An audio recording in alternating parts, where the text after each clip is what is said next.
nobody sat you down and explained how any of this works.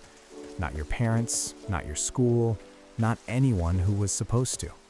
They handed you a diploma and sent you out into a world that runs on credit scores and compound interest and tax brackets and net worth and liquidity and debt-to-income ratios, and nobody ever once explained what any of those things actually meant in a way that stuck.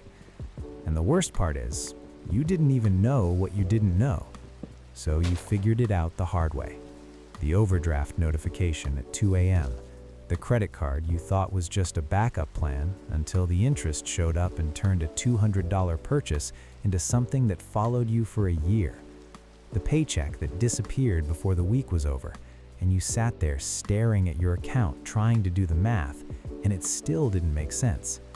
The moment you looked around and realized that everyone else seemed to be operating on a set of instructions that nobody ever handed you. That's a specific kind of embarrassment. The quiet kind, the kind you carry alone. Because money shame isn't like other shame. You can't talk about it at the table. You can't mention in a conversation that you don't know how a Roth IRA works, or that you've never had a savings account that lasted longer than a month, or that the word investing still feels like something meant for other people. People with parents who explained things. People who grew up watching money move in ways that made sense. Not you. So instead, you stay quiet. You laugh along when someone brings up their portfolio. You nod when people talk about their accountant like it's normal. You Google things privately, late at night, alone. Because asking out loud would mean admitting something you're not ready to say. That you started behind. And that nobody told you. There's this assumption the world makes, that financial literacy is just common sense. That if you're broke, if you're struggling, if you can't seem to hold on to money no matter how hard you try, you must be irresponsible, lazy, bad with numbers, reckless, the kind of person who just doesn't try hard enough. But that's not it. It was never that. You can't know what you were never shown. The kids who grew up watching their parents invest, who sat at dinner tables where money was a topic instead of a silence, who had someone explain the difference between an asset and a liability before they were 18, who watched adults make confident decisions about the future like the future was something you could actually plan for. They had a head start you didn't even know existed. And you spent years thinking you were falling behind when really you were just starting from a completely different place. The school didn't help. You learned the quadratic formula. You learned the dates of wars that ended before your grandparents were born.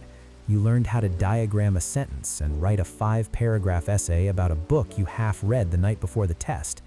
You sat in a classroom for 12 years and walked out not knowing how taxes work, not knowing what interest means when it's working against you, not knowing the difference between a debit card and a credit card in the way that actually matters. Nobody thought to teach you that. And then the world handed you a bill and expected you to pay it. You remember the first time you really felt it. The first time money wasn't just a word your parents stressed about behind closed doors, but something that landed on you directly. Maybe it was your first apartment and the deposit was more than you expected, and you had to figure out how to move money around in ways that felt like shuffling cards on a table that was already too small. Maybe it was the first time a car payment and insurance and gas all hit in the same week, and you did the math and you realized you were going backwards, spending more than you were making, not because you were stupid, not because you didn't care, but because nobody had ever sat down with you and drawn it out. Nobody had ever said, this is what your life costs, this is what you need to make, this is what the gap looks like, and here is how you close it. Nobody said any of that. They just expected you to know. And you tried. You really did. You downloaded the budgeting app everyone was talking about. You made a spreadsheet at midnight and filled in all the categories and looked at the numbers and told yourself that this time you'd stick to it. You made a rule that you wouldn't spend money on things you didn't need. You told yourself coffee was a luxury and you'd cut it out and save that $5 a day and watch it add up. You tried. For a while it worked, and then something unexpected happened. The way something unexpected always happens, and the whole plan fell apart and you were back to zero. And you sat there feeling like the problem wasn't the system, the problem was you. That thought is the most dangerous one. The one that whispers that everyone else figured this out and you just can't. That you're the variable. That if you could just be a little more disciplined, a little more responsible, a little less you, then maybe the numbers would finally work. But here's what nobody tells you. The system was not designed to be figured out on your own. It was designed by people who already had money to make more money. It was built in a language that takes years to learn. The rules change constantly, and the people who benefit from you not knowing them have no interest in explaining them. You were handed a game without the rulebook and then judged for losing. That's not a personal failure. That's an unfair starting point. Think about the last time you checked your bank account. Not the casual glance, the real check. The one where you hold your breath a little before the number loads. The one where you're doing mental math even before the screen fully opens, trying to remember every transaction, every subscription, everything you spent money on this week. Trying to prepare yourself so the number doesn't catch you off guard. Because being caught off guard by your own bank account is one of the worst feelings in the world. It's not just a number, it's a verdict. It tells you whether you're okay or whether you have to start doing the mental math again, whether you can breathe or whether the next few days require calculation, whether the weekend is something to enjoy or something to survive on what's left. You've gotten good at the math, the kind of math they don't teach in school, the kind where you're holding 5 numbers in your head at once, what's in your account, what's coming out tomorrow, what you owe by Friday, what you need for the week, what's left after all of that. And you're running that calculation constantly. In the background, while you're talking to someone, while you're trying to sleep, while you're sitting in a meeting pretending you're focused on what's being said. The math never stops. And the exhausting part isn't the math itself, it's how invisible it is. Nobody can see it. You look the same as everyone else. You show up, you smile, you make plans and keep them most of the time. And nobody sitting across from you knows that you spent 20 minutes this morning deciding whether you could afford to get lunch today or whether you needed to wait until you got home. That kind of stress lives inside you like a low hum, constant, quiet, always there. And you've carried it for so long that you almost can't remember what it feels like not to carry it. There are days when you tell yourself it's fine. Days when you get paid and for about 48 hours, everything feels possible and you exhale, and maybe you treat yourself to something small because you've been so careful for so long and you deserve something. And then the bills come and the automatic payments pull, and suddenly the account is thinner than you thought, and the exhale turns back into the held breath and you're back in the calculation. And nobody around you knows. Because you learned a long time ago that talking about money is uncomfortable, that admitting you're struggling makes people pity you or pull away or suddenly have opinions about your choices. So you stopped talking about it. You handle it alone. You carry it quietly. And you get really good at performing okay when you are very much not okay. You've done the comparison.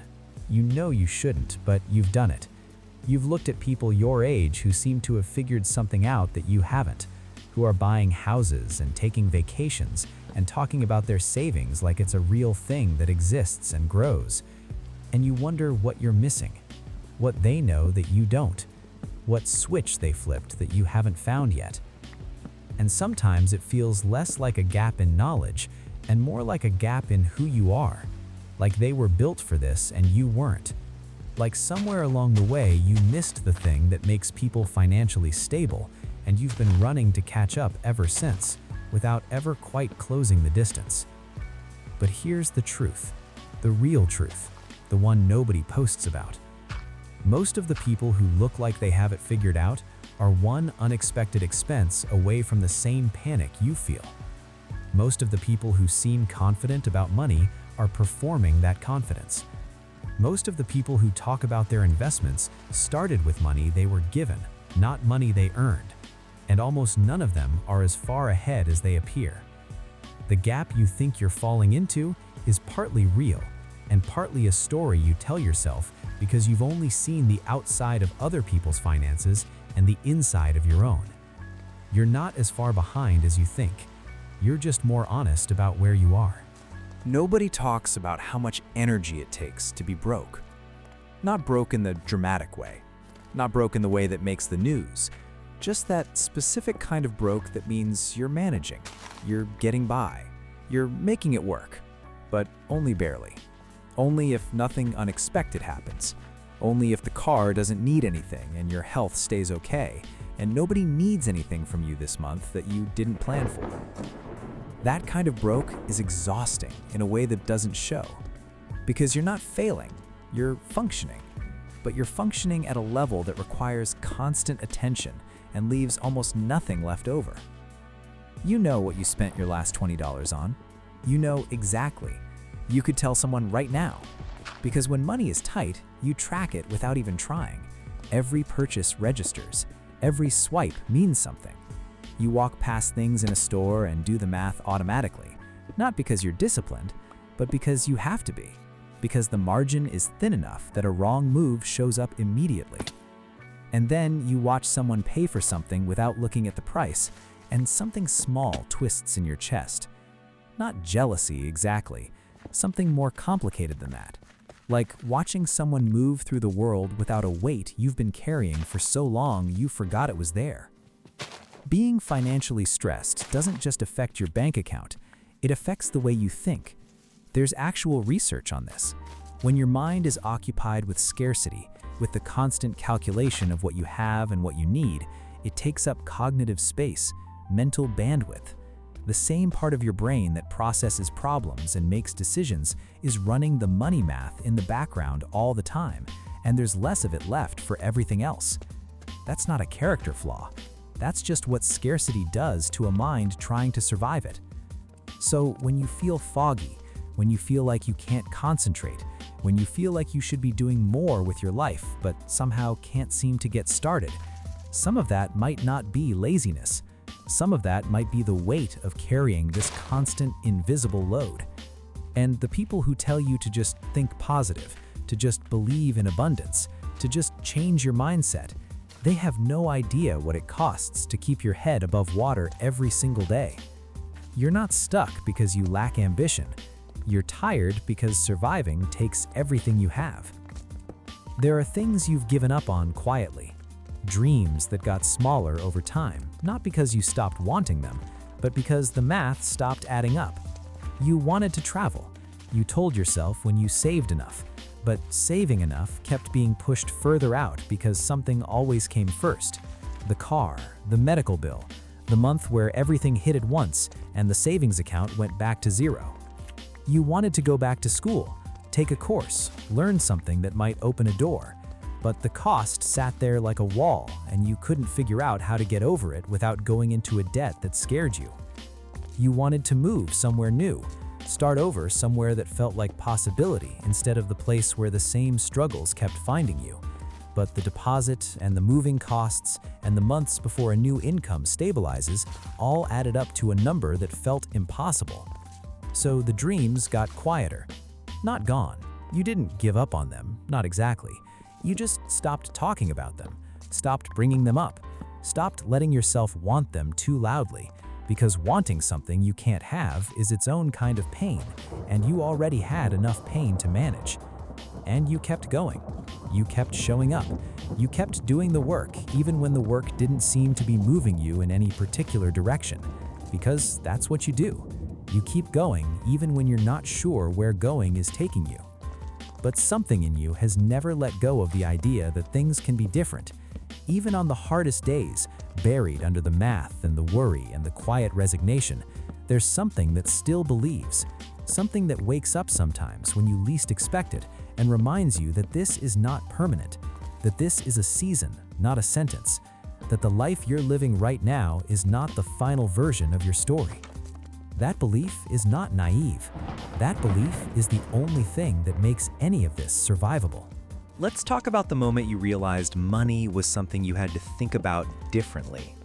Not the first time you felt broke, not the first overdraft, but the actual moment something shifted in how you saw it. Maybe you read something. Maybe someone said something to you that landed differently than things usually land. Maybe you watched someone build something from nothing and it cracked something in you. This idea that the path between where you are and where you want to be is not as mysterious as it feels. That moment is the pivot. Everything before it was just surviving. Everything after it is something else.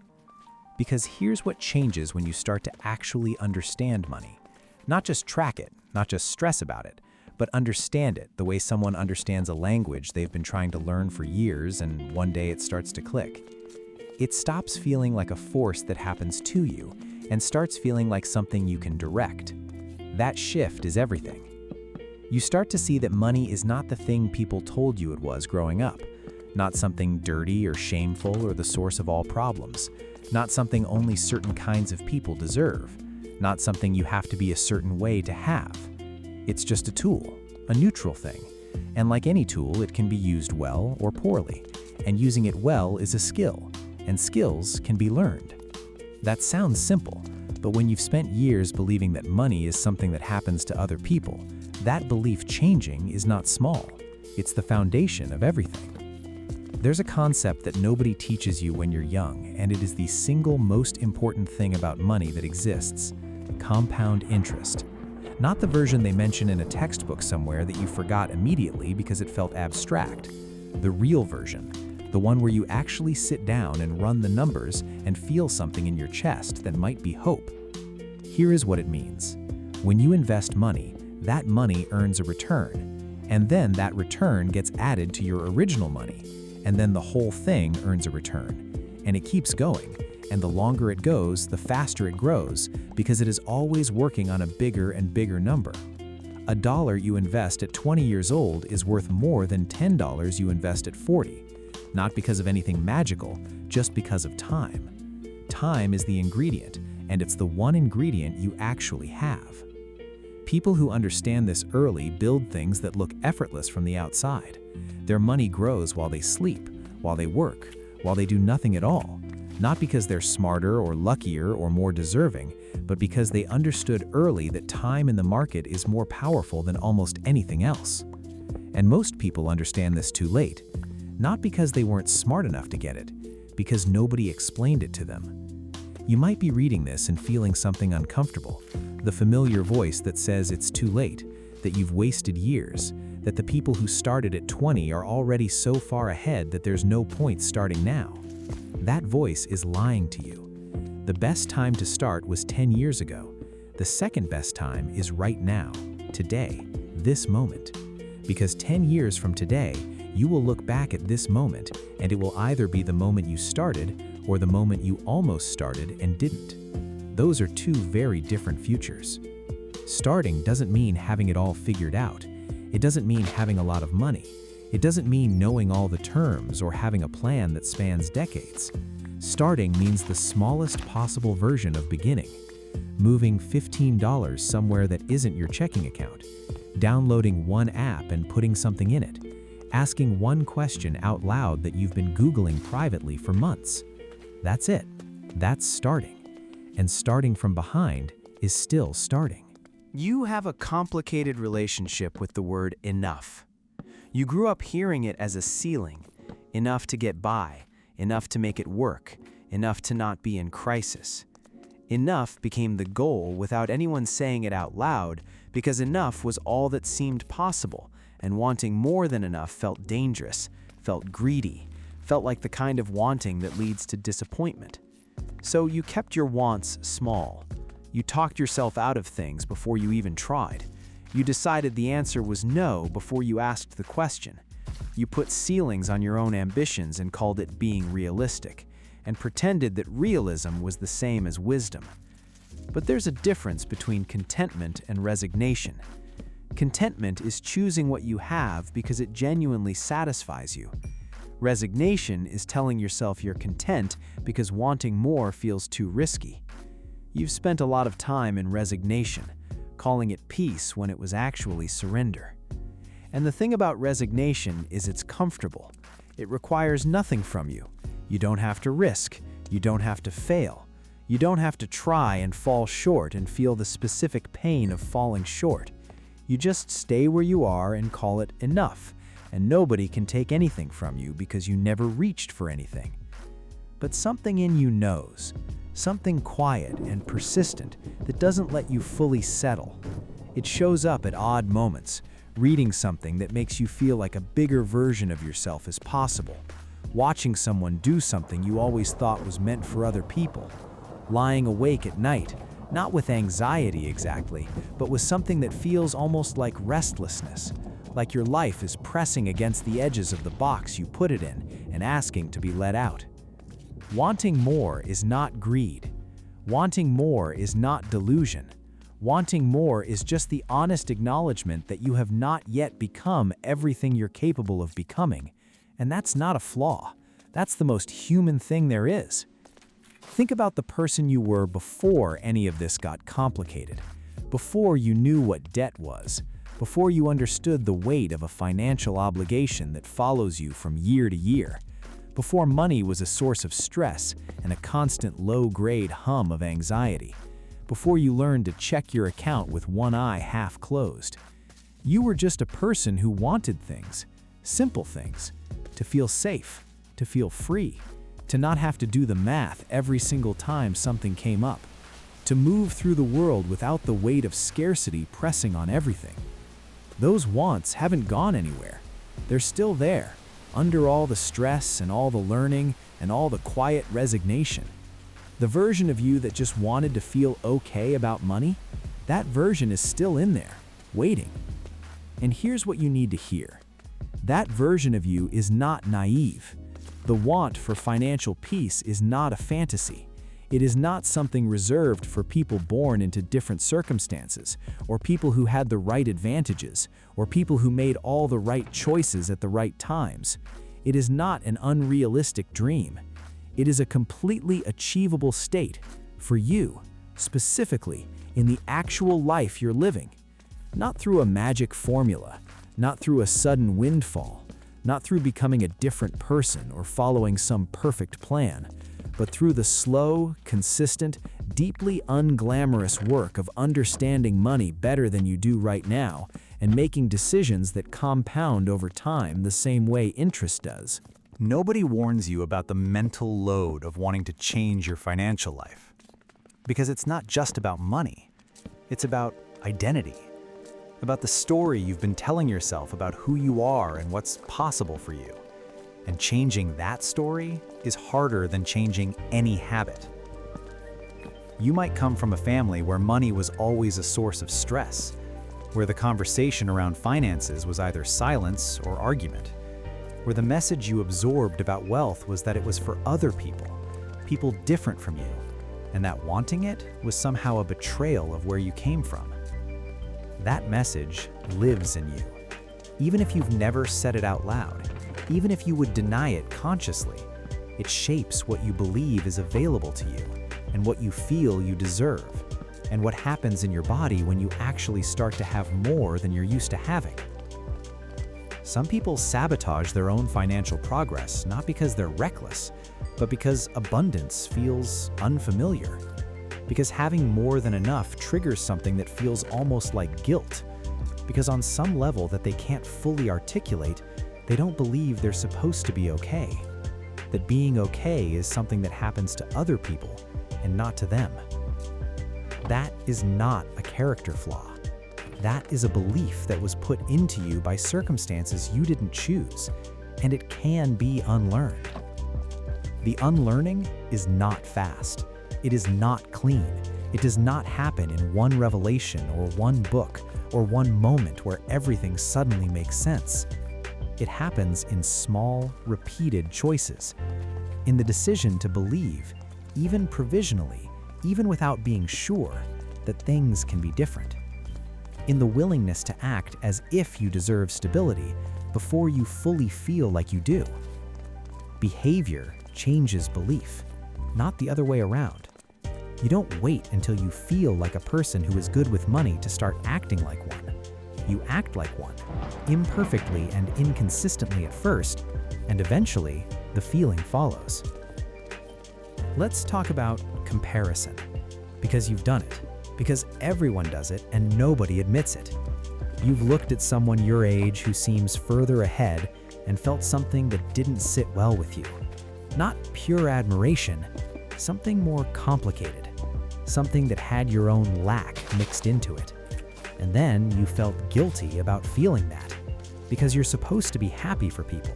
Because their success doesn't diminish yours. Because comparison is the thief of joy, and you know that, and you tell yourself that, and then 2 minutes later you're doing it again. Here's the thing about comparison. It's not actually about them. It never was. When you look at someone else's life and feel that twist in your chest, you're not really reacting to what they have. You're reacting to the distance between where you are and where you want to be. You're reacting to your own unexpressed ambitions, to the gap between the life you're living and the life you can feel is possible for you, but hasn't arrived yet. They're just the mirror. And once you understand that, comparison loses some of its power, because you stop needing them to have less for you to feel okay. You stop needing the gap to close overnight. You start to understand that the distance you're looking at is not a verdict on your worth. It's just information about where you are in your own journey, which is different from everyone else's, and therefore impossible to compare accurately anyway. Your path is not their path.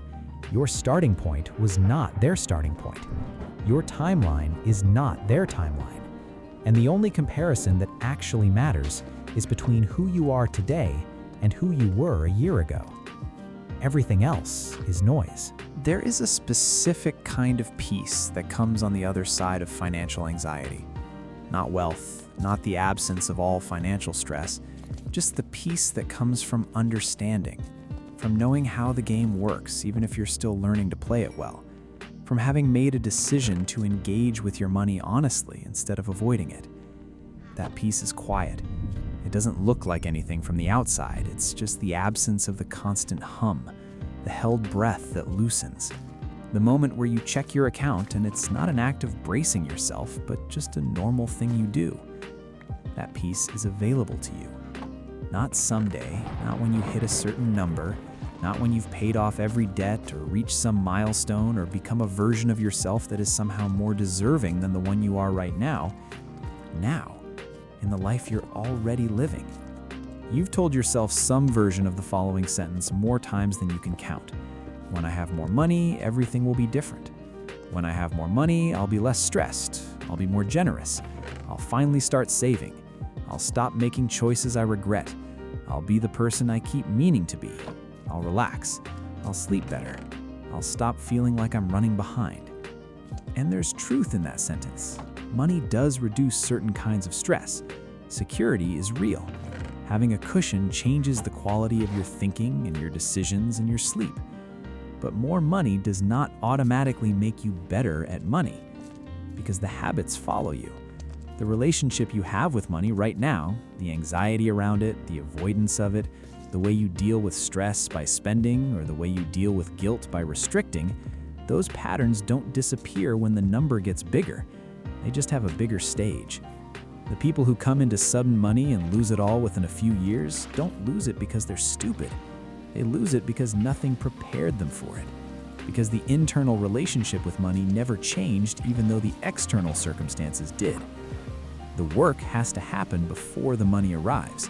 The habits, the beliefs, the understanding, all of it has to be built first, so that when more money comes, and it will come, you are ready for it. You have somewhere to put it. You have a relationship with it that is stable enough to hold it. Think about what financial peace actually looks like for you. Not the number, not the milestone, the feeling. What does it feel like to check your account and just feel neutral? Not relieved, not panicked, just that's the number. Okay, what's next? What does it feel like to have an unexpected expense show up and know you can handle it? Not because you're rich, just because you built something small enough to absorb the shock. What does it feel like to make a choice about money because you want to, not because you have to? To say no to something not out of scarcity, but out of intention. To say yes to something not out of impulse, but out of actual desire. What does it feel like to stop carrying the math in the background of every conversation? That feeling is not out of reach. It doesn't require a salary you don't have. It doesn't require a perfect plan. It doesn't require that you fix everything at once or that you never make another mistake. It requires that you stop pretending the problem doesn't exist, that you open the account and look at the number, that you ask the question you've been Googling privately out loud to someone, somewhere, that you decide, even imperfectly, to engage with your money instead of surviving it. Small decisions compound, the same way money does. You've survived some things. Financially, you've survived things that would have broken a lot of people. Months where the math genuinely did not work and you made it work anyway, through some combination of creativity and sacrifice and sheer refusal to fall apart. Jobs that paid too little for too long. Periods where the only option was to cut everything down to the absolute minimum. And you did it, and you kept going. Unexpected things that hit you at the worst possible moments, and you absorbed them and you continued. You don't give yourself credit for that. You frame it as just getting by. Like getting by is a lesser form of living. Like surviving without breaking down is not an achievement. Like the fact that you are still here, still trying, still carrying this weight and refusing to let it win is somehow not enough to be proud of. It is enough. More than enough. The resilience you built in the hard seasons is not separate from your financial future. It is the foundation of it. Because the person who can survive financial stress without completely falling apart, who can rebuild from zero, who can adapt and adjust and keep going when the plan fails, that person is capable of building something real. You are that person. You always were. There will be a day that doesn't feel important when it's happening. It will be a regular day. You'll do regular things. Maybe you're at work, maybe you're at home, maybe you're just sitting somewhere ordinary. And something will shift that you almost don't notice. You'll check your account and see a number that is slightly larger than last month. Not by a lot, but by something. And you'll realize that the number has been going in one direction for a few months in a row now. Slowly, imperfectly, with setbacks and restarts and moments where it felt like it wasn't working, but trending in a direction, trending toward something. And that feeling, that small, quiet feeling that is not dramatic and not Instagram-worthy and not the kind of thing you'd post about, that feeling is the beginning of everything. Because it proves something that no book can prove to you, and no advice can make you believe, and no amount of motivation can manufacture. It proves that you can do this, not theoretically, not in the version of your life where you made all the right choices from the beginning. In this version, with this starting point, with everything that happened before and everything you carry, and all the ways the system didn't make it easy for you. In this version of your life, you can do this. And that proof, that tiny number moving in the right direction, that is worth more than any amount of advice you've ever received. Let's talk about patience, because this is the part nobody wants to hear, but it's the part that matters most. Building financial stability is slow. Not impossible, not out of reach, just slow. Slower than you want it to be, slower than it feels like it should be, slower than the timelines you see online where someone went from broke to wealthy in 18 months through some combination of hustle and luck and circumstances they don't fully disclose. Real stability is slow. It is built in months and years, not weeks. It compounds quietly in the background while you're living your life and doing your work and making your small, consistent choices. It doesn't announce itself. It doesn't feel like progress most days. Most days, it just feels like doing the same thing again. And the people who build something real are not the ones with the best plan or the most money to start with. They're the ones who kept going when it didn't feel like it was working, when the progress was too small to see, when the voice in their head said it's taking too long, maybe it's not working, maybe I should try something different, maybe this isn't for me. They kept going anyway. Not because they were certain, not because they had proof it would work, but because they decided that slow progress was better than no progress, and that doing something imperfectly for a long time beats doing nothing perfectly forever. Patience is not passive. It is not waiting. It is the active choice made repeatedly to stay in the process when the process doesn't feel productive, to trust the direction even when the speed is frustrating, to believe in compound effects that won't be visible for months or years. That is harder than it sounds.